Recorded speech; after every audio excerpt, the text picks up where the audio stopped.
Hello and welcome to the first Alumni Spotlight. I would love to welcome Vaneza Guzman from the class of 2014 at Framingham High School. How are you today, Vaneza? I'm doing good. How are you? I'm good. Today we are just going to ask you a couple of questions just to get your feel of your experience at Framingham High School, and hopefully we'll gain some incredible insight from you and what you're doing in the community and helping out future students. All right. When you were little, what did you want to do when you grew up? Ooh, this one changed a lot. I wanted to be a veterinarian first and foremost. That's a pretty common thing for little kids. And once I was in high school, I took a great class on marine life and marine biology, basically. And I wanted to be a marine biologist. And it wasn't until like the senior year of high school that I was like, all right, I like people. I wasn't very good at talking or explaining myself then, but I went in as a marketing major in college, and that switched over to communications very quickly. And then I graduated with a public policy and communications major in college. What are 3 memories that pop into your mind when you think of Framingham High School? I ran track and field, and that was a lot of fun. The long bus rides to the Reggie Lewis Center, having track meets there. I wasn't the best by any means, but I loved running Lothar Loop with all of the track runners. I was actually a sprinter, but I hated doing sprints in the snow, especially for indoor track. We don't have an indoor track, so we would run on the turf field, and Coach Collins, who was our coach at the time, and he would like shovel little paths for us to sprint through. And I still felt like a little bunny rabbit having to like hop through all the snow and the ice. So I'd instead choose to run Lothar Loop with the long distance folks. And I felt so bad because the captains would like do circles around me basically. And they're like, come on, you can do it, keep a shuffle. And I would walk a lot of it. I wasn't made for it, but they let me on the team nonetheless, which was very nice of them. So that was 1. 2 was, I don't miss the tea. I think that's still a problem, right? Oh, yeah. Yeah, it's always been a problem. I think it's going to continue to be a problem. And I miss the curly fries, believe it or not. I miss having curly fries in the cafeteria and then getting an M&M cookie. Oh my God, those cookies are famous. Yeah, they are. In generations. Yeah. Awesome. Did you work in high school? And if yes, did it impact the person that you are today? I didn't, actually. I wanted to. And my parents were very like, no, you're a student first. And if you want or need anything, very privileged in that sense. My parents were like, academics come first. So put your grades first, and then as long as you're good, we'll help you out if you ever want anything. So yeah, no, I didn't start working until I was actually in college. Awesome. What was your first job in college? My freshman year of college, I did some on-campus work, but like the summer before college, so like leaving high school, I guess, I worked retail at the Children's Place, and now it doesn't exist anymore. It used to be in Sherwood Plaza. Yep. Next to the Five Below.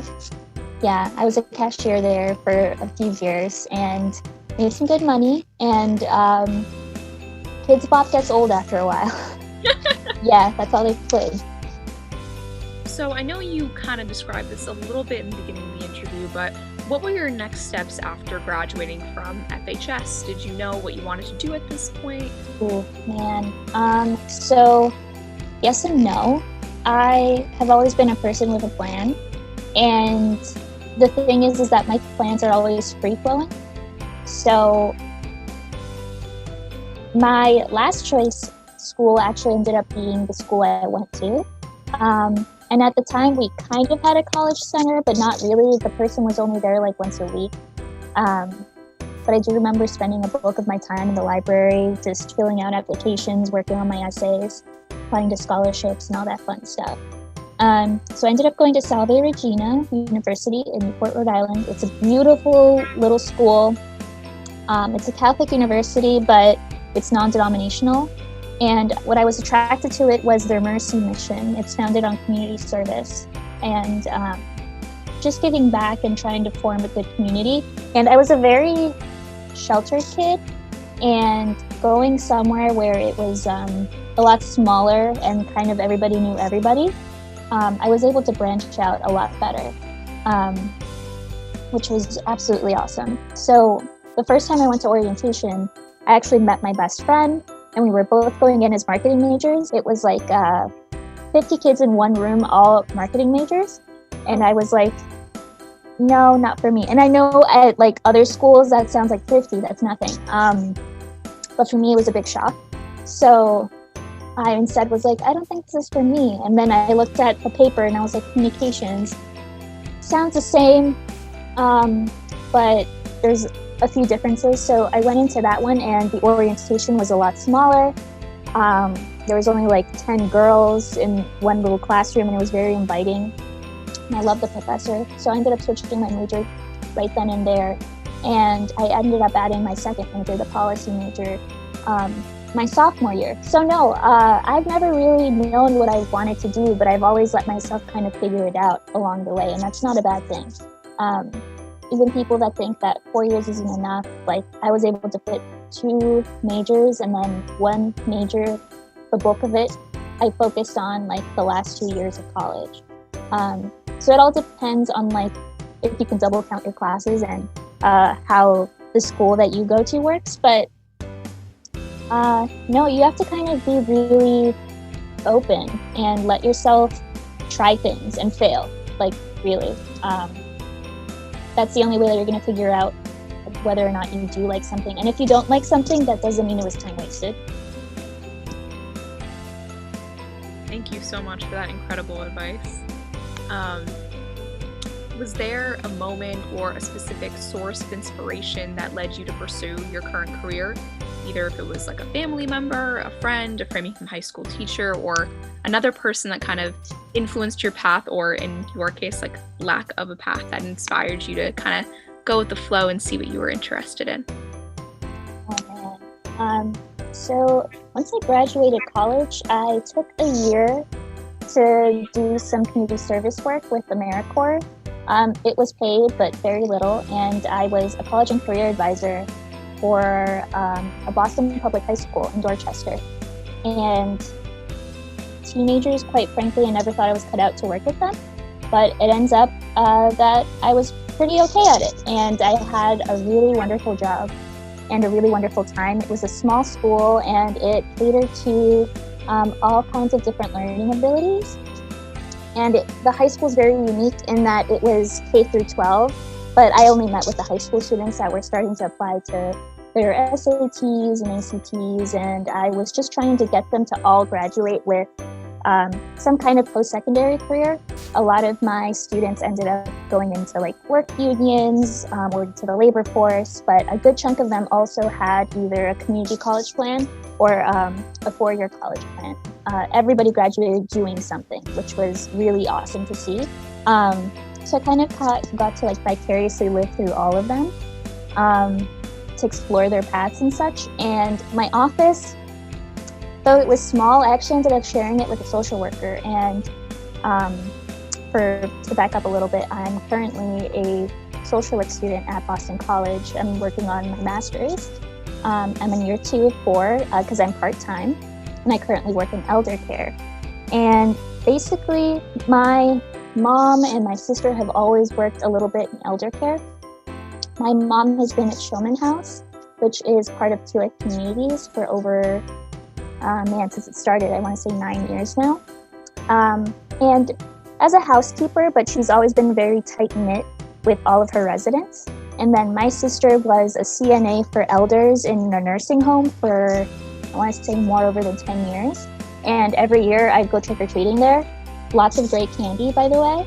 And they're so excited just to see you.